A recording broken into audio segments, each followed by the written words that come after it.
Welcome back to Young Heretics, where this week I am going to be channeling that crazy plane lady from TikTok and helping you to discern who is and is not real.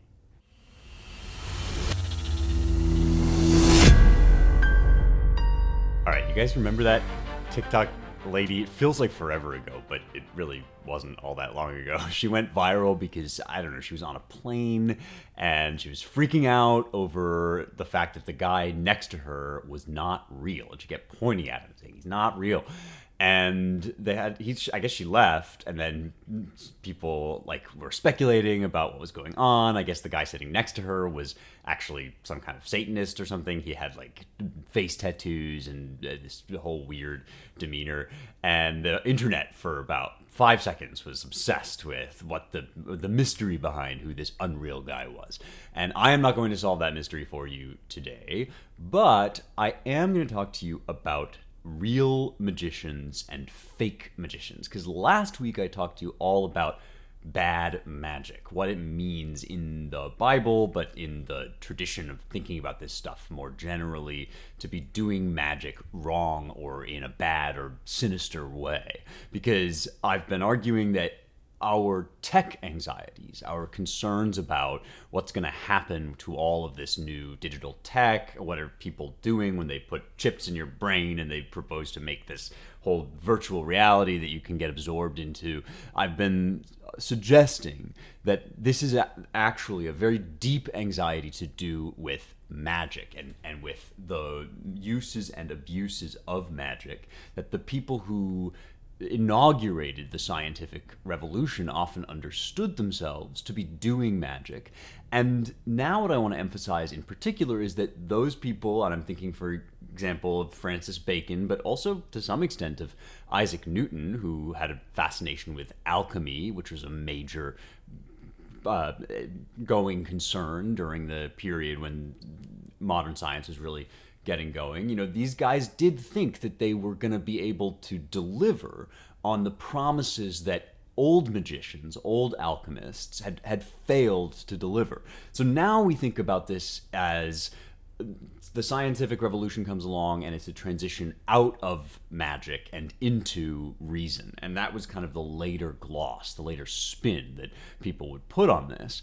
But at the time, that's not how they viewed themselves at all. And I've been suggesting that a more accurate understanding is the scientific revolution was an attempt to successfully execute on the promises of magic that had gone all the way back to the Persian magoi, the magi, and that there have always been good and bad ways of doing that kind of magic. That was the point of the episode last week, right? There's a bad version and a good version, or there are bad versions of this project, which, as Bacon says, is about discovering hidden causes to produce wondrous effects. It's about looking at this whole mess of a world that we live in, this complicated tangle of experiences that we have that seems kind of jumbled, but also to have some sort of inherent order in it, and sorting out, untangling the order, the logic of cause and effect. And that was the point of astronomy, but also of astrology. So every kind of project that people have done to watch the motions of the stars and find order in the stars. It's the project of, reading entrails and trying to predict what's going to happen next. It's everything that has gone under the heading of magic and science has been about this. And now we are at a kind of threshold of further development. We've been accelerating, ratcheting up our development in these abilities, and we have now, I think, reached this turning point, and that's why everybody is so anxious and concerned. It's because people are starting to understand that the propositions of magic, which we were warned against, but also sort of attracted to for all of human history, are now becoming perilously real, and we have to think about how to do it right and how to do it well. And I've suggested that there's no way out of that. We can't just wash our hands of the whole thing. We do have to proceed in this technological age. It's part of our work in creation and in the world, but at the same time, it poses many extreme dangers. And as I was talking about this, I noticed on YouTube, which, by the way, if you prefer to watch rather than listen, if you're just listening to my voice right now, you can go over to YouTube and then post the whole video now these days, and you can watch this. But over on YouTube, somebody commented and said, science is totally different from magic. And that's kind of the modern idea, right? Because now we have this rhetoric that science is just reason and magic is superstition. And that is, in some sense, true. The modern scientists found methods that worked where previous magicians had failed. And so there's always been the claim that, science is real in a way that magic is not real. But actually, what that claim really boils down to is that scientists are real magicians and sorcerers are fake magicians. And that claim is also very ancient. In fact, it way predates the scientific revolution. The idea that there are kind of fake hucksters out there, con artists who are just on the grift, trying to get you to believe they can do magic. And then there is an actual form of magic that is better and truer and more real. So I wanted to examine that now.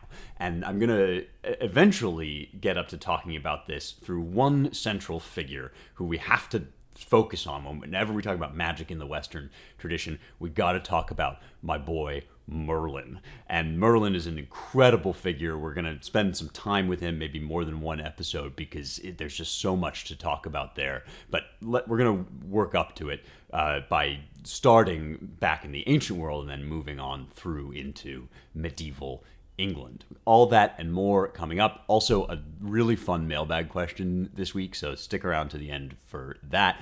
But to begin, to get us started here, I actually want to take us back for a moment to our old pal Elymas. And Elymas was one of the bad magicians that we met last week. He was the Ursula version of bad magicians in that he tries to shut people down. He was related to this whole tradition on Cyprus, in ancient Cyprus, that does the opposite of medicine. If medicine heals people and unlocks their natural capacities, this bad Elymas magic is the kind of magic that takes people's capacities away, that shuts people up for your own purposes, that makes them blind, that makes them unable to speak, and so on and so forth. And as I was thinking through the implications of what Elymas does in the Book of Acts, I came across a mention of Elymas that I found really confusing and kind of interesting, and I wanted to share it with you guys, in part because it gives me the opportunity to say one of my favorite names in all of antiquity, or just the Western canon more generally. People like me who are book nerds love guys with obscure, crazy names, and this guy maybe takes the prize. His name is Pseudo-Dionysius the Areopagite, and if you can say that 10 times fast, I don't know, you get a prize. But the pseudo at the beginning of his name is probably the most kind of polemical or controversial part, and that's a prefix that scholars will attach to authors when they think that they're fake, basically, that guy is not real, right?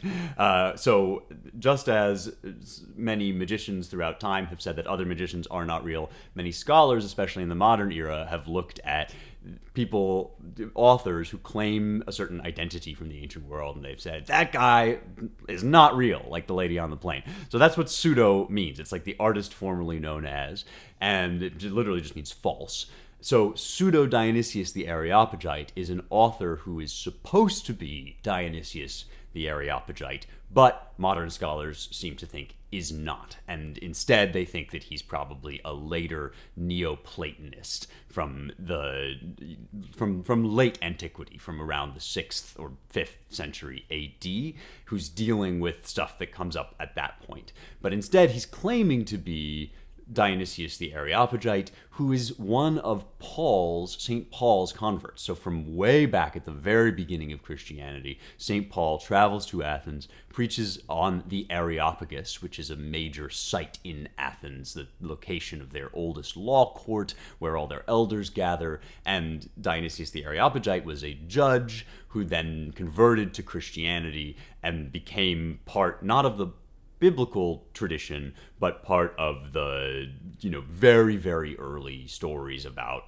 the Christian church. And these texts that we have from the guy who claims to be Dionysius the Areopagite are about Christian philosophy and theology. They've had a major impact, especially on Western Christianity, actually. In the East, where they originate, they're a little bit suspect because he kind of falls afoul of some of the doctrinal arguments that they're having in the East. But in the West, this guy, especially his ideas about the hierarchy of angels and the order of creation, these become really deeply embedded in like Catholic theology, ideas about Catholic priesthood and the papacy. They become a major part of Christian art. You find them, I think, all over John Milton's Paradise Lost. I wrote a little Twitter thread recently about how I think Pseudo-Dionysius the Areopagite is like totally all over C.S. Lewis's fiction and the Inklings' work. So this is a really important writer, even though it turns out probably he's not the guy that he said he is. He's sort of adopting in some way a literary fiction that says he is this guy from the early days of Christianity. Now, I have to say, I have not looked into the authenticity of his authorship with any great detail, and I'm always just reflexively skeptical of claims by modern scholars that somebody isn't who he says he is, because modern scholars have a lot of just built-in sort of arrogance about the past and tend to make really ridiculous arguments when it comes to people like the biblical authors, like Isaiah. There are some really silly arguments out there about how, this text can't be written, this chapter of Isaiah can't be written by the same person as this chapter because the style is totally different, like as if Shakespeare never wrote in multiple different styles. But that having been said, having read Pseudo-Dionysius the Areopagite, I can say he does sound a lot like kind of a later Neoplatonist author. But all of this is just a preface to talking about what Dionysius has to say about fake magic, and in particular about our pal Elymas. So I'm reading from this Classics of Western Spirituality edition. If you're interested in a translation of the complete works of this guy, I would say he's well worth your time. He's definitely a deep cut, definitely not going to be on your like undergraduate syllabus, but maybe should be. I mean, he's an important writer, and he's got a lot of fascinating stuff to say about the angels and demons and so on and so forth. But all of that is just kind of background knowledge, because I wanted to read for you this passage from the text by Dionysius called The Divine Names. And the Divine Names is going through all these different names that we use for God. And then in passing, almost, he says this thing, and it only caught my eye because I'd just been talking about Elymas with you guys, and I'd been dealing with and thinking about good and bad magic. And here's what he says. He says, Elymas, the magician, has this to say: if God is all-powerful, how then is it possible for your theologian to declare that there are some things he cannot do? Now, this is not a quote from the Bible. Elymas, the magician, who appears in the book of Acts, does not say this. So I guess if we're imagining now that this book really is written by Dionysius the Areopagite, maybe he's saying, like, I have a quote from Elymas from somewhere else, like he has some body of work or something. But in reality, probably what we're dealing with here is a kind of imaginary dialogue. Like, I think Dionysius the Areopagite kind of made this up and put these words into Elymas' mouth and is now having this imaginary dialogue with this figure of Elymas. And I was just really curious, like, why has he put these words into this magician's mouth? And then he goes on, he says, Elymas is here criticizing the divine Paul for saying that God cannot deny himself. Now, this is a biblical quote. It's from 2 Timothy chapter 2, and it's this idea that God has a nature, and he's not going to go against his nature. If he promises something, he's not then going to go back on that promise, and so God cannot deny himself. And so what Dionysius is saying here is actually that Elymas is making that classic argument that we've all heard. Well, if God is all-powerful, can he make a stone so big that even he can't lift it? Can he microwave a burrito so hot that even he can't eat it, right? And it's funny to find it here in this ancient text, but this is the idea. He says, like, people, sophists, magicians, quacks, and hacks, they will make this argument that God can't be all-powerful if he can't do things that contradict his own nature.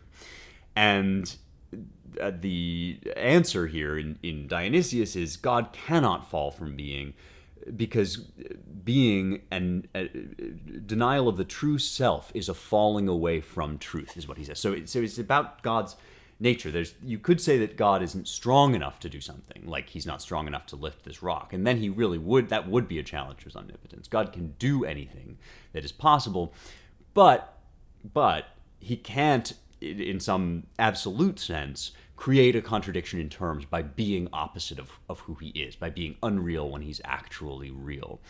And so I think the reason that Elymas is the person that Dionysius is asking to sort of say this is because Elymas is the magician who tries to create contradictions, who tries to go against the stream, the flow of God's spirit. And Dionysius is saying, no, what God has ordained, God's reality, is reality. And so his existence is the fullness of truth. And for him to contradict that would be like saying that he has become not himself, that there's some kind of contradiction in terms that has emerged. And that's what Elymas is always trying to create. He's trying to create a void where God has decreed existence. Whereas God is always trying to make more, trying to fill us up with joy and all this stuff, this bad magician Elymas is trying to undo the work of God. And in some sense, that can only ever be a trick. It can only be a kind of fireworks show that sophists, which is to say fancy rhetoricians with no real truth to what they say, it can only be a kind of fireworks show. And so fake magic is the kind of magic that you have to ultimately be doing if you're trying to go against the grain of God's existence and his fullness and his creation. For a moment, you can impress people by pretending to do that, but the laws of nature are such that ultimately God's reality will win out.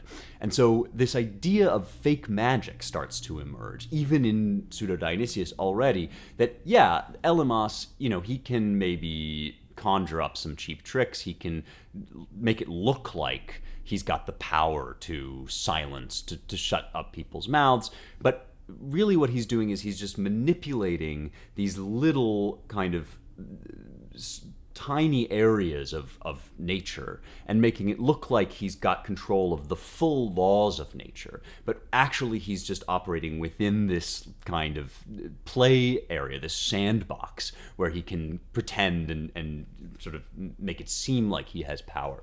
And this is something that emerges gradually in the work of all people, C.S. Lewis. I'm going to be a parody of myself here, and I'm going to quote C.S. Lewis.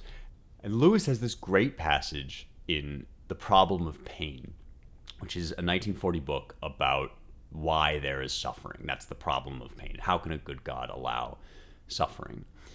And he talks about this exact objection. He says, can God do everything if he can't, contradict his own nature? He says, omnipotence means power to do all, or everything. And we are told in Scripture that with God, all things are possible. It is common enough in argument with an unbeliever to be told that God, if he existed and were good, would do this or that. And then if we point out that the proposed action is impossible, to be met with the retort, but I thought God was supposed to do anything. This raises the question of impossibility. And so he goes on and he sort of examines this question, and finally he comes to this conclusion. He says, his omnipotence means power to do all that is intrinsically possible, not to do the intrinsically impossible. You may attribute miracles to him, but not nonsense. There is no limit to his power. This is no limit to his power. If you choose to say God can give a creature free will and at the same time withhold free will from it, you have not succeeded in saying anything about God. Meaningless combinations of words do not suddenly acquire meaning simply because we prefix to them the two other words, God can. It remains true that all things are possible for God. The intrinsic impossibilities are not things, but non-entities. It is no more possible for God than for the weakest of his creatures to carry out both of two mutually exclusive alternatives, not because his power meets an obstacle, but because nonsense remains nonsense, even when we talk it about God.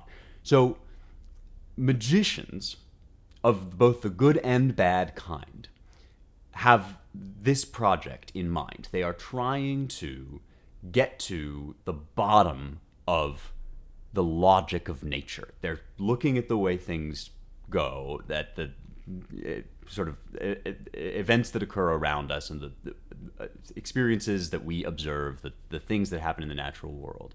And they're trying to uncover the logic that always holds true. And we, in our limited way, are trying to kind of peel up the surface of the natural world and peek underneath. But it's like we've got this one little corner of the rug, and then out beyond us there stretches this enormous logic that God is sovereign over, that comes out of God's own mind in some sense.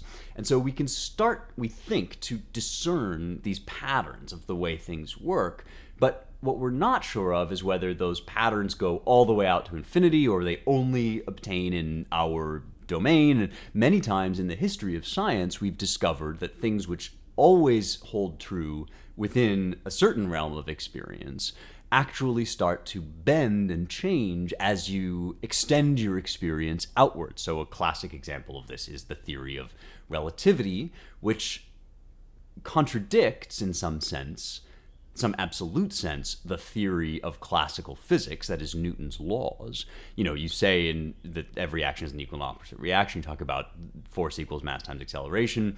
And you could say, well, relativity contradicts Newton's laws in that it's a different set of equations for how motion works and time works, having to do with the absolute standard of the speed of light. You could say that that's a contradiction. Or you could say it's only a contradiction if you think that Newton's laws are supposed to be claims about the logic that obtains everywhere and always in the universe. Whereas actually what they are supposed to be, and Newton himself said they were supposed to be, is systems for giving order to our experiences, and so far as they were when Newton wrote the laws. And it turns out that those laws describe a certain range of human experience, and that the further out you push human experience in terms of distance and time, they start to reveal themselves as part of a larger, more intricate pattern. And that pattern goes out to the edge of the universe. So there's vast amounts of it that we have yet to uncover and experience.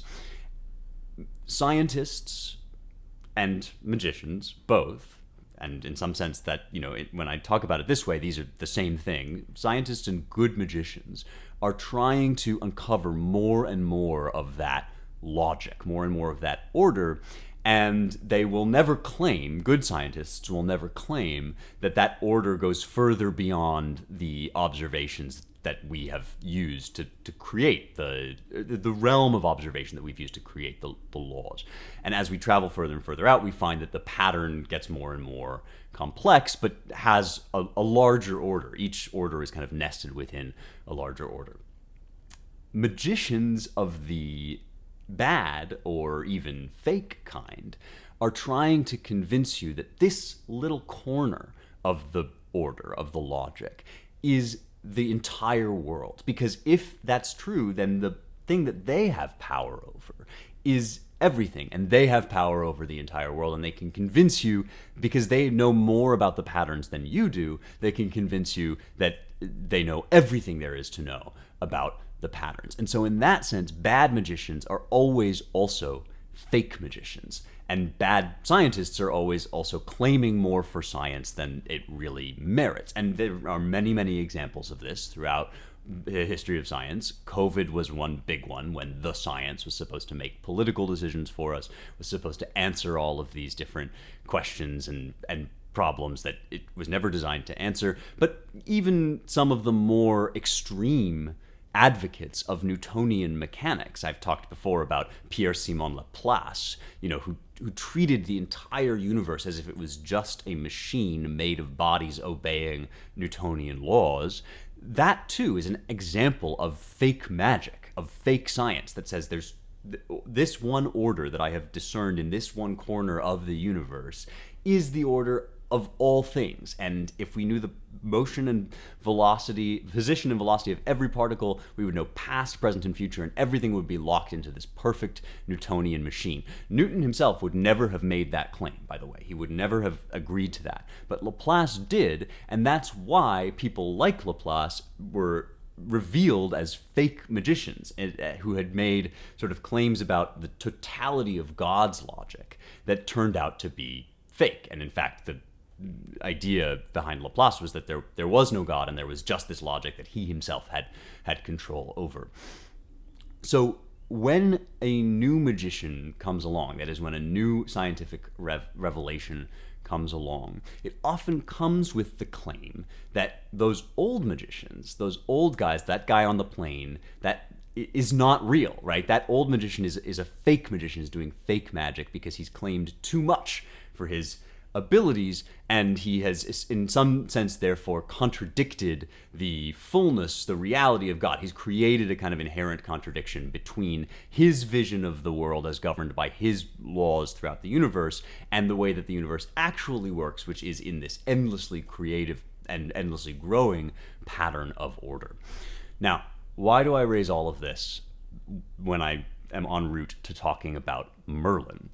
Well, you've probably all heard the name Merlin. He's one of the most famous names when you talk about magic. But what you might not know about Merlin is that the earliest story we have about him is exactly this story of disproving previous magicians, revealing earlier magicians as frauds.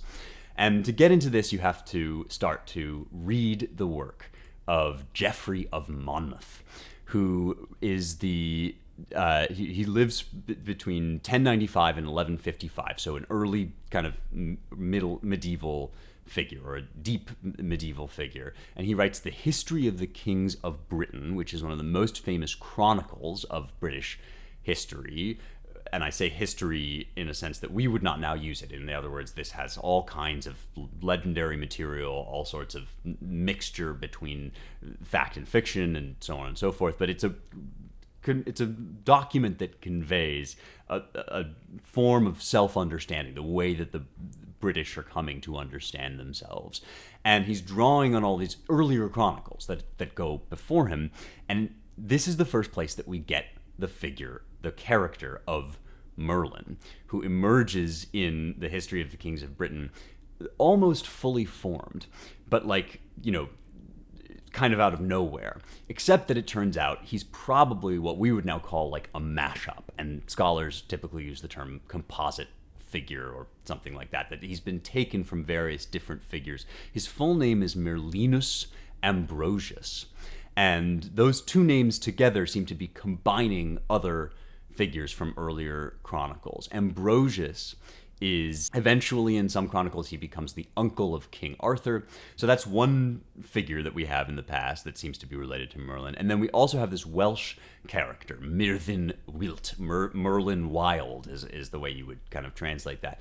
And he is the madman, prophet, poet figure. I've talked before about the idea that poets are, in some sense, these kind of divine madmen that can see into the logic of the beyond. And this is a major theme in Greek literature. It also shows up in these Welsh chronicles. And so you have Myrddin Wilt, who becomes Merlin, essentially. And it seems like Geoffrey of Monmouth takes these two characters and welds them together. He just mushes them together and makes Merlinus Ambrosius, who is all of these things in some way or another. He's often represented as a madman. He certainly has a connection to the divine. He, in some tellings of the story, is the son of a woman and an incubus, which is a male demon, and that's going to feature into his appearance here in a second in the History of the Kings of Britain.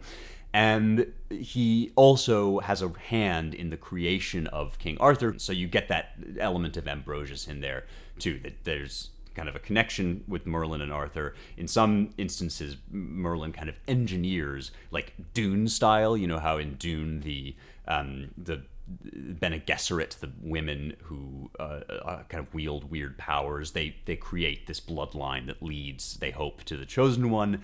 Merlin does something similar with Arthur in some of these legends, and so he is this amalgam of all these different strains in folklore that have been moving around in England and Wales, and Geoffrey kind of pulls them all together into this one figure and says what we're really getting at is this guy.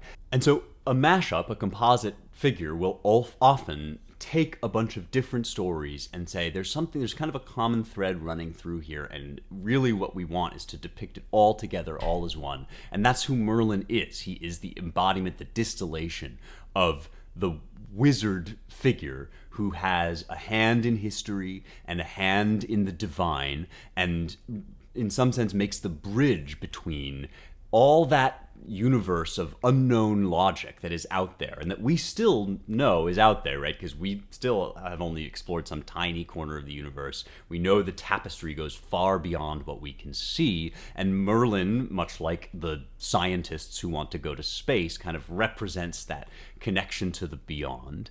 And now he's going to intervene into history. So the story we get in Geoffrey of Monmouth is that Merlin intervenes in the court of Vortigern, who's another figure from Arthurian legend. And Vortigern is the guy who invites the Saxons in as kind of mercenaries to help him fight the Picts. This is part of the formation of the kind of early English race, which becomes made up of this Anglo-Saxon composite of various different Germanic tribes. Vortigern himself, not a very nice guy, not the best guy. He doesn't love me. He's not the best, but he is sort of represented often as, you know, like a tyrant or the kind of archetypal figure of the bad king. But in this story that I want to tell you, he's summoned Merlin to deal with an engineering problem, which is really interesting in this whole line of thought that we've been tracing about the connection between magic and science, that often magicians are called in and tested, their skills are tested with problems of how to solve unexplained problems, issues in the attempt by humanity to manipulate the natural world and to use technology and to use the logic of the natural world to serve their ends. And so here, that's what's happening. Merlin has been called with a question about how to make Vortigern's tower stand on its foundations. Merlin says to Vortigern, "For what reason am I and my mother introduced into your presence?" "My magicians," answered Vortigern, "advised me to seek out a man that had no father, with whose blood my building might be sprinkled in order to make it stand. Order your magician." So he's saying Merlin has no father because his dad was a demon. And he's saying, you know, we're going to sprinkle my foundations with your blood. And that's what my magicians have commanded. Now, the magicians in Vortigern's court are a classic example of fake magicians who probably have done some tricks and showed him some fireworks, but now say that they know everything about how the world works, and they want to get rid of Merlin, who actually does know more than them and can show them up as frauds. And they say, well, we have to kill him because that will cause your tower to stand. So classic move, sort of superstitious trickery based on the attempt to fake knowledge of the underlying causes or the underlying nature of reality. Now Merlin responds in this way: "Order your magicians to come before me, and I will convict them of a lie." The king was surprised at his words, and presently ordered the magicians to come and sit down before Merlin, who spoke to them after this manner: "Because you are ignorant what it is that hinders the foundation of the tower, you have recommended the shedding of my blood for cement to it, as if that would presently make it stand.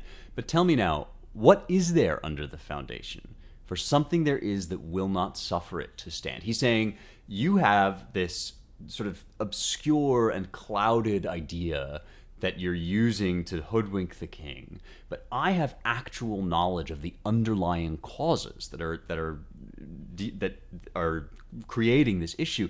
Notice how remarkably, this supposedly pre-scientific text represents the magician as the figure who can do what we would now recognize as science. Now, what comes next is not going to strike us as scientific, but just to put a point here, emphasize the science or the scientific structure of Merlin's logic. These guys have a false and obscurantist claim about the causes. I have actual knowledge about the underlying causes that will lead to the desired result. The magicians began to be afraid and made no answer. Then said Merlin, who is also called Ambrose, right? Merlinus Ambrosius, this combination of these two figures. I entreat your majesty would command your workmen to dig into the ground, and you will find a pond which causes the foundation to sink. This accordingly was done, and then presently they found a pond deep under the ground which had made it give way. So there is basically a engineering problem going on here, that the foundations are unstable. And Merlin, who has real knowledge about underlying causes, has been able to discern this, where the fake magicians have not been able to. Their knowledge of underlying causes doesn't extend far enough, even though they probably have some such knowledge, or they couldn't claim to be magicians at all. Merlin after this went again to the magicians and said, "Tell me, ye false sycophants, what is there under the pond?" But they were silent. Then he said again to the king, "Command the pond to be drained, and at the bottom you will see 2 hollow stones, and in them 2 dragons asleep." Now this is where we start to extend beyond what we would now recognize as kind of material causes into mysticism, or I don't want to say fantasy, because I think there's probably an underlying reality here too, but into kind of a legendary or mystical mode, right? The king made no scruple of believing him, since he had found true what he said of the pond, and therefore ordered it to be drained, which done he found as Merlin had said, and now was possessed with the greatest admiration of him. Nor were the rest that were present less amazed at his wisdom, thinking it to be no less than divine inspiration. So here's the claim that I want to drive home here, and then I'm going to pick back up with another version of Merlin next week that will emphasize this point. Nowadays, when you say magicians and scientists are doing the same thing, they always have been, it's just that scientists figured out a way that worked, the typical response you will get is, well, scientists aren't anything like magicians because they have real knowledge. But if you study the historical record in this way, what you will realize is that has always been the claim of magic as well, that the old magicians are fake magicians, and the new magic has to do with real and true knowledge. And this actually is the case. I mean, the way that this Merlin story plays out, you'll notice, is almost exclusively about fake pretend knowledge of underlying causes and sort of the material logic of the natural world versus Merlin's real knowledge. And when the scientists of the scientific revolution come along, they are going to make exactly the same claim about Merlin. Next week, I'm going to read to you from a book, A Connecticut Yankee in King Arthur's Court, that is all about the idea that Merlin himself is just a fake, cheap trickster. And the new engineers of the scientific age and the Industrial Revolution have power to actually do what Merlin was always claiming to do.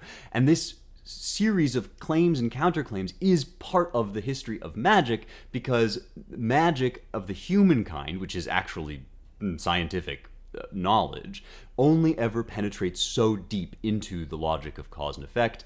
Once you take that logic too far and you claim to have total knowledge of how the entire world works, you run up against these contradictions and you create what Dionysius was already pointing out, which is a contradiction in the nature of the logic of God. If you try to extend human knowledge all the way out from, extrapolate it all the way out from our present experience to the edges of the universe, you end up running against a contradiction, and you end up saying that the universe is inherently illogical, which is something that you will now find, for example, among the proponents of multiverse theory, who have tried to take what we presently know about the universe and what we think we know, which is that it is a sort of random generating machine, and they have butted up against the limits of that claim in that they've found, for example, that consciousness has a role to play in resolving quantum possibilities, and they've found that there actually, was a beginning to the universe, and all this stuff that seems to contradict their grandiose claims about how the current logic of this part of the world is supposed to be the logic of everything. We see that in our daily experience, there are certain things that can happen automatically. And we've then extrapolated out to say everything happens automatically. And now our magicians, who have taken the claims of current present science and broadcast them out to the edges of the universe, are running up against that old contradiction that creates an actual nonsense sentence like the one that C.S. Lewis was joking about, that says, things can be true and not true at the same time, because actually the universe doesn't have a beginning. It's all just a series of quantum possibilities that all resolve, and it's many worlds, or it's multiple different universes bubbling up out of the string inflationary landscape. And that this whole set of ideas, which I've talked about before on the show, is an attempt to salvage old magical knowledge, because now there is a new magician in town coming along to say things like, well, actually, it doesn't seem possible that the universe can quite generate itself out of nothing. And even if it's made of the string inflationary landscape, how can that string inflationary landscape generate itself? And when you say that this is just the failure of old magic, you will be met with the claim that magic has nothing to do with it. Science is pure reason and pure experimentation. But this Merlin story I have invoked for you, and the Dionysius about Elymas too, to show that the claims of magic are always to replace old fake magic. We're always replacing old fake magic with newer, truer magic. And the temptation is always to believe that the latest magic, the latest science, explains everything in the whole world. And that's when you run up again against the claim that actually you've overstretched your boundaries. So next week we're going to get into the point where Merlin, who was once the latest and greatest of the medieval era in magic, became the fake magician that got replaced by the Industrial Revolution in Mark Twain's Connecticut Yankee in King Arthur's court. See you there. Let's now do a mailbag question because I've got a really fun one. This is coming to me through Substack. My Substack is called rejoiceevermore.substack.com. You can find it in the description of this episode wherever you're listening. Just click on the link and you'll go sign up. Whether you're just there to get my weekly newsletter for free or whether you'd like to support me financially, I'm very grateful to have both free and paid subscribers. And you can now direct message me, DM me on Substack. And there was some confusion about whether only free or only paid subscribers can DM me or free people too. All subscribers, whether free or paid subscribers to my Substack, can DM me and submit mailbag questions. I will take those questions, but you have to be a subscriber of some kind. So here's somebody who has asked me a really fun question. For a while, I've been taking questions that are kind of related to the topics of the episode, but sometimes I like to do ones that just take us a little further afield and give us some variety. So this was a question about country music. Hey Spencer, I just finished the latest episode, and I hope this question is a fun one for you. Merle Haggard received the name of the poet of the common man and had a song by the same name as well. Since you live in Nashville now, I was wondering if there's any room for consideration for a genre like country to have a seat at the table when talking about major contributions to the Western canon. Now, obviously, stuff like Florida Georgia Line's Cruise isn't exactly the standard we're looking for, but something like I Never Go Around Mirrors, I Can't Stand to See Me Without You by My Side, or She's a Sober Sunday Kitchen Conversation with My Dad, She's Every Friend I've Ever Had, seems to be the kind of content that still rings with some kind of poetic beauty or truth that is lacking in pretty much every other area of modern art. But I wanted to ask you for a few years now. Okay, so this is really, really a cool and fun question. I'm going to make an admission and perhaps a confession that I have to absolve myself of. So I love country music. I'm a huge country music fan. It's one of my favorite things about living in Nashville, that there's all this country music and this country music history. The confession part of this is that I first got introduced to country music driving around in Southern California, not exactly the most country place in the world. And the radio station there played 90s pop country. So the core of my affection for country music, my most nostalgia about it, comes from my love of like Shania Twain and Faith Hill and Garth Brooks. And the reason this is kind of a confession is because when you tell people who really love country music that you listen to like Shania Twain and Garth Brooks, you're like, yeah, I like country too, man. And it's like that meme with Anakin Skywalker where his girlfriend is like, so you like country like Shania Twain, right? Right?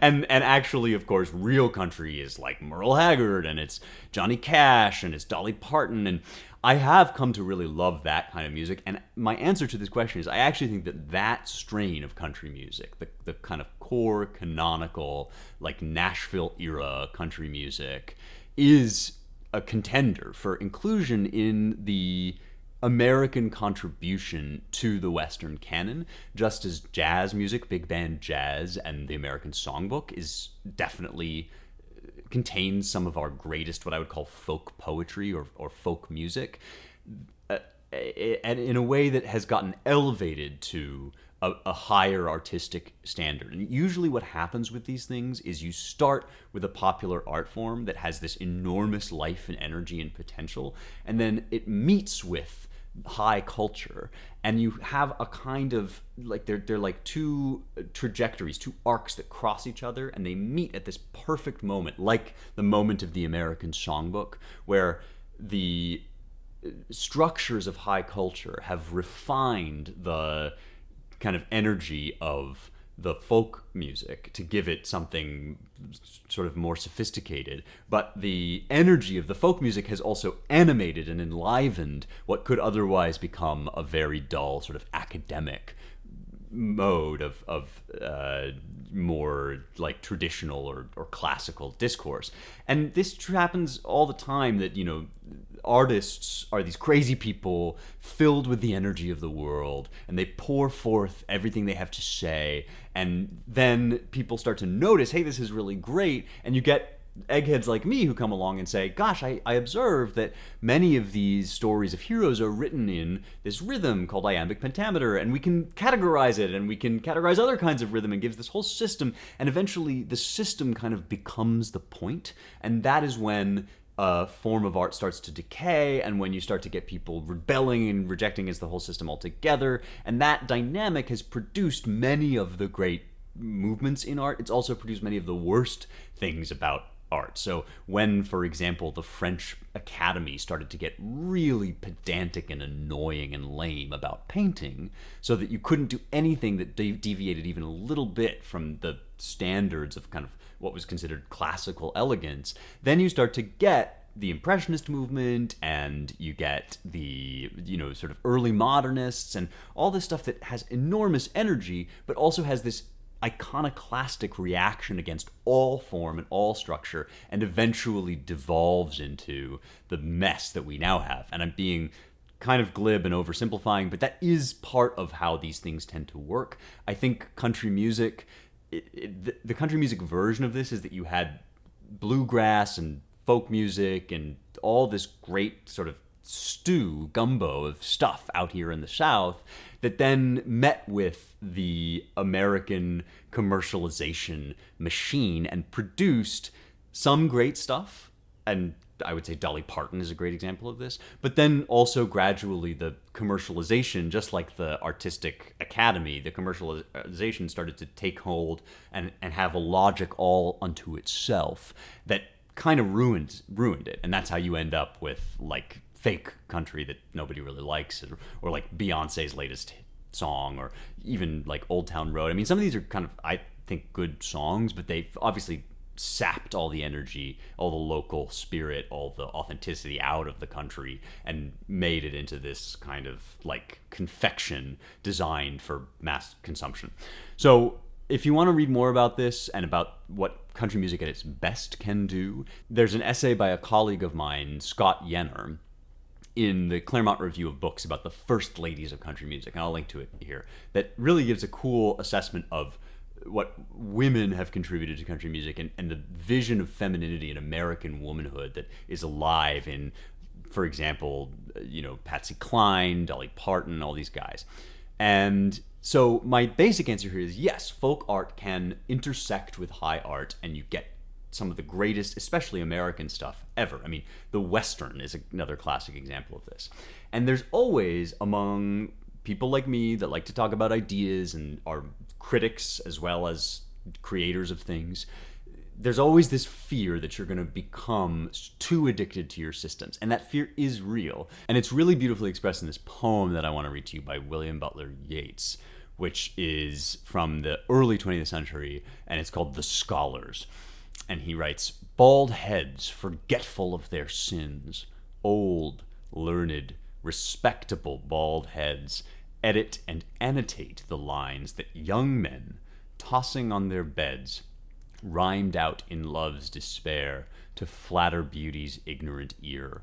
All shuffle there, all cough in ink, all wear the carpet with their shoes, all think what other people think." That's a great passage there. All wear the carpet with their shoes, all think what other people think. Perfect description of our current academy, by the way, that it enforces this intellectual conformity. All know the man their neighbor knows. Lord, what would they say did their Catullus walk that way? Now, Catullus is an ancient Roman poet who writes smut. I mean, just incredibly vivacious and complicated and dirty and like overheated poetry that is now recognized as part of the canon. It's clearly very artful and sophisticated, but what Yeats is saying is if the modern version of Catullus came along, you would call him smut. You would say that you scholars would say that he was just, filth, and you wouldn't recognize his greatness because real art comes out of the passions of young men, and then old men kind of ruin it. And this is real, but I would also say that ever since the 60s and 70s, at least, we have been so attuned to this danger that we've gone too far in the opposite direction out of fear of turning into the old curmudgeon. And sometimes you need an old curmudgeon to say, you know what, like this Beyonce song, maybe fun to dance to, but not great art. And you need actually the interaction between folk art and high art to really be keeping a culture energized and alive. The tension between those two things, there's something about that that's really important. And so now we've gone all the way in the other direction. We hate form, we hate rules, we hate style, and instead we just want to show how hip and cool we are. And there's this movement called poptimism, which maybe you've heard about, which is like, yeah, pop art can be great art. And you'll hear people like very seriously discussing, the Taylor Swift phenomenon as analyzing her lyrics and all this stuff. And I don't know, like maybe I'm being too much of a curmudgeon here, but I don't think so. Like Taylor Swift, I really like some of her music. That doesn't mean that I have to say it's great art. Like that there is a difference between stuff that you enjoy and stuff that is actually elevated and conveys the human experience in some enduring way. So you have to tread a middle path here. You have to try to discern where the pop art, the energy of folk art has informed the greatness of high art. And I do think that there are some country music songs and artists who definitely get this. I've mentioned a few already. I'm going to add one more, and that's Johnny Cash. I think there are some Johnny Cash songs like Folsom Prison Blues, I Walk the Line, Hurt, that do rise to the level of tapping into something really essential and melancholic about the American experience. And so I'm gonna count Johnny Cash up there. The Johnny Cash Museum is here in Nashville. You can go check it out. But that's an example of what I mean. And I'm gonna add one last thing here about my sort of opinionated take on pop art in classical criticism. And that is, when I say that these Johnny Cash songs might deserve inclusion in the canon, I mean that they might deserve inclusion as songs with their music and their lyrics and as recordings that were produced at a certain time, but not as poetry if you just took the lyrics and put them on the page. There's this impulse now, because we have this idea that words are the only and highest form of human production and creation. There's this impulse when we love a great musical artist, we feel like we have to say that his lyrics are poetry, by which we mean that if you just wrote out the lyrics without the music, they would stand alone as works of poetry. And that betrays, I think, a really impoverished understanding of poetry and of pop music. Because usually what people will do when they get all angry if you say, like, you'll say, oh, I don't think Lana Del Rey is poetry. And then people will be like, what do you mean? And they'll cite some Lana Del Rey lyric and they'll be like, how can you say that's not poetry?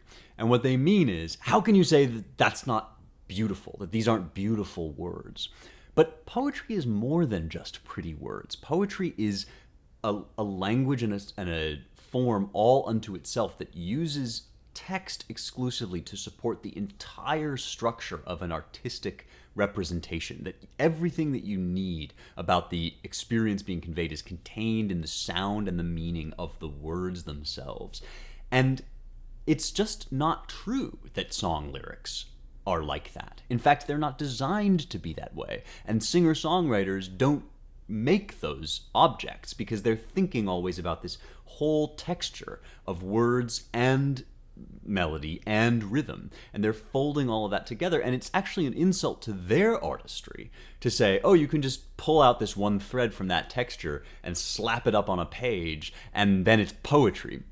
That's not what poetry is. That's an insult to poetry. It's also not what song lyrics are. It's an insult to song lyrics. And this is why, not because of any concern about pop music, but this is why it was absurd to give Bob Dylan in 2016 the Nobel Prize in Literature. There was a lot of sturm and drang around this when it happened.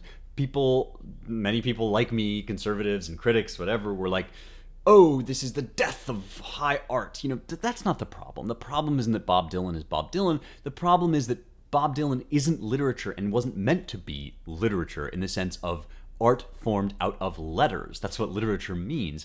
Bob Dylan is a musician, and so it's his creations as recordings unto themselves, and not simply as, you know, verbal communications, as acts of sort of, you know, intellectual verbal communication, but as songs that they deserve to be evaluated and considered. So I would say, yes, there is country music like Johnny Cash, like Dolly Parton, and Patsy Cline for that matter, that belongs in the canon of American arts and letters, but it's the songs that belong there, not the lyrics as poetry. Don't come at me with any of this nonsense about, like, oh, you know, Bob Dylan's such a poet. No, he's not. He's a songwriter. And that's a perfectly valid thing to be. Songs, even pop songs, can be great art, but they are songs, and they're not poetry, and never the twain shall meet.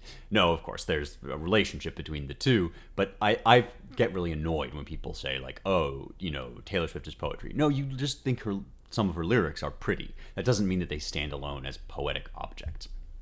All right, enough ranting from this scholar with his shuffling feet and his graying hairs.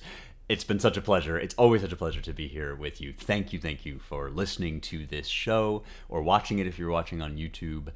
We have a new setup here if you're looking at me, so that's kind of cool to see. Let me know what you think of this new set and this new lighting. If you like this show, please do check out all the links that I'm going to drop in the description to my Substack, to my new book, Light of the Mind, Light of the World, which is coming out in August. You can pre-order that now. You can sign up to my Substack with my dad, The New Jerusalem, where I'm exchanging letters with him, and that's been really, I think, cool and fruitful. Then, of course, if you don't want to miss an episode, if you think this show is worthwhile, please do subscribe and give me a 5-star rating. That's the number one favor that you can give to me if you want to help me out here. If you want to help a guy out, give me 5 stars, share the show. Shameless plug, you know, it just helps to bump the show up in the algorithm and get more people listening, which is the point. You guys are the point. I'm so glad you are here. It's been a delight. We will resume with Merlin and with the fake versus real magic distinction next week. I will see you then for more truth, beauty, and the stuff that matters.